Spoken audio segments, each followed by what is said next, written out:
तर चला, आज आहे गुरुवार, तर आपण बनवू डाळ, भात, ठेचा आणि चपात्या. तर आधी आपण डाळ ठेवू शिजायला. चला आता करू आपण सुरुवात. हे आहे आपलं ठेचाचं सामग्री आणि ही आहे आपली डाळ भातची. तर चला आता आपण बनवू. तर चला आता डाळ शिजवायला आणि घ्यायचं आपल्याला त्यात पाणी. चला आपण टाकू डाळ शिजवायला आणि त्यात थोडंसं मीठ टाकू, म्हणजे डाळ लवकर शिजते आणि याला 5 शिट्ट्या होऊ द्यायच्या आपण.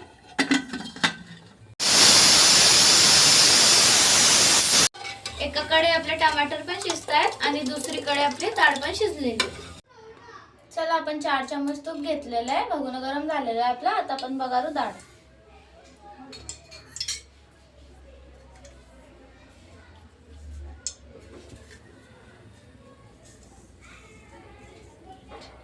आणि सेकंड जाणार आहे आपलं जिरं राहील.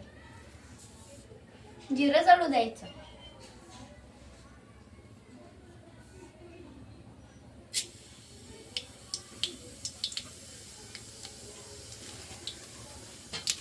चला आता टाकायचं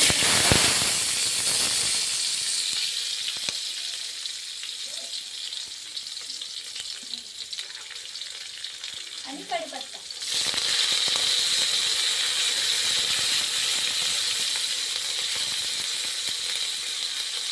मिरची आपण टाकून दिलं आता. आता लावून घ्यायचं. चला आता आपण टाकू टमाटर.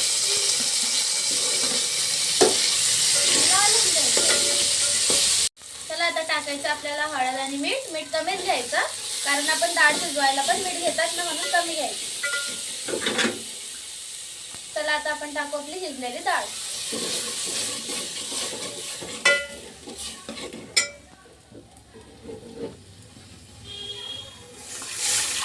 चला घ्या आणि वरतून कोथिंबीर. आपली डाळ एक साइडला आपला भात पण होतोय. आता फक्त वाढा आणि खा.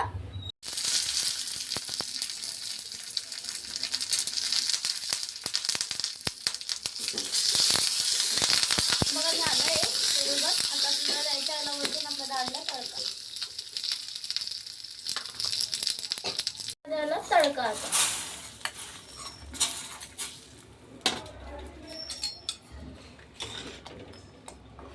एक वेळेस बनवून बघा अशी डाळ, हॉटेलची लागते का मग, आणि मला सांगा कशी झालेली. करू ठेच्याची तयारी. आपण करणार आहे टमाटरचा ठेचा. आधी आपण भुजून घेऊ मिरच्या ताव्यावर. आपल्या मिरच्या भुजल्या गेलेल्या आहे.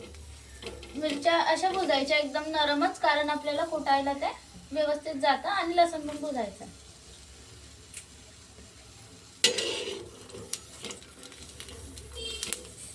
आपल्या मिरच्या चला आता आपण कुटून घेऊ. चला आपण मिरची आणि लसूण कुटून घेऊ आणि त्याच्यानंतर आपल्याला कोथिंबीर पण घ्यायचं आहे. मग कोथिंबीर पण घेतलेला आणि त्याच्यावर थोडीशी मीठ. आपण याला आता कुटून घेऊ. चला झाली आपल्या ठेच्याची सुरुवात. सगळ्यात आधी आपण टमाटर ताव्यावर टाकून त्यांना झाकून आपण त्यांना शिजू द्यायचं. झाकण ठेवून द्यायचं त्याच्यावर 5 मिनिटं. आपले टमाटर बघा किती छान शिजले. आता याच्यावर टाकू आपण वरतून तेल.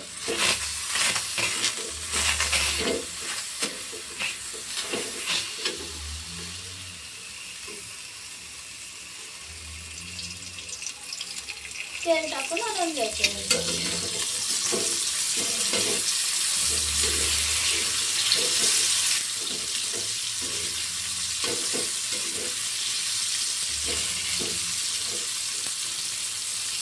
बघा झाले आपले टमाटर. आता आपण वरतून टाकणार आपलं ठेचा.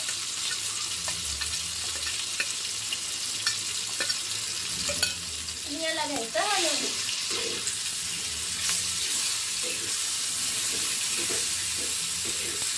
झाला आता आपला हा ठेचा झणझणीत. आता याला काढून घेऊ आपण एका प्लेटमध्ये. आता आपण लाटून घेऊ चपात्या. आपण याला गोल लाटून घेऊ.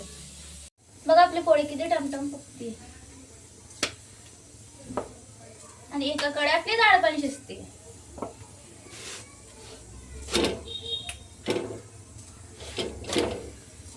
किती छान टमटम पोळी फुगलेली आहे. अशीच करायची नरम.